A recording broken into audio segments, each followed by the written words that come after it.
আসসালামু আলাইকুম। হাই বন্ধুরা, কেমন আছেন? আজকে আমি ফেসবুকে ভিডিও তৈরি করা সম্পর্কে কিছু কথা বলব। আসলে আমরা ভাবি যে ফেসবুকে ভিডিও করা খুবই সোজা, খুবই সহজ। আসলে বিষয়টা তা না। যারা ভিডিও তো আসলে ফেসবুকের যে তৈরি করে, যারা কন্টেন্ট ক্রিয়েটর, তারা জানে যে ভিডিওটা কত কষ্টের। একটা ব্লগ তৈরি করার পরে সেটাকে এডিট করতে হয়, সেটা মানুষের মাঝে কতটুকু অগ্রগণ্যতা পাবে সেটা ভাবতে হয়, এবং ভিউ হবে কিনা। একটা ভিডিও কমপক্ষে 15-20 মিনিট সময় লাগে ভিডিও করতে, কিন্তু এডিটিং, বিভিন্ন ধরনের কাজ টাজ করতে মোটামুটি 2-3 ঘন্টা লেগে যায়।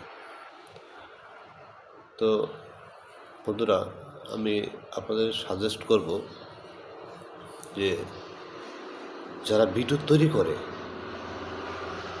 এবং যারা ফেসবুক ব্যবহার করেন, ফেসবুক দেখার সময় যে ভিডিওটা বা যে ছবিটা আপনার সামনে আসবে, আপনি মনে করবেন যে এটা আপনার কাছে আসছে শুধু ফেসবুক আপনাকে দেখানোর জন্য। আপনি যদি তাকে দেখেন বা ফলো করেন বা লাইক করেন, শেয়ার করেন, জাস্ট আপনার আইডিটা কিন্তু যাকে শেয়ার করলেন, কমেন্ট করলেন, তার কাছে চলে গেল। সে কিন্তু অটোমেটিক রিপ্লাই কমেন্ট করবে। এইভাবে কিন্তু ফলোয়ার বাড়বে।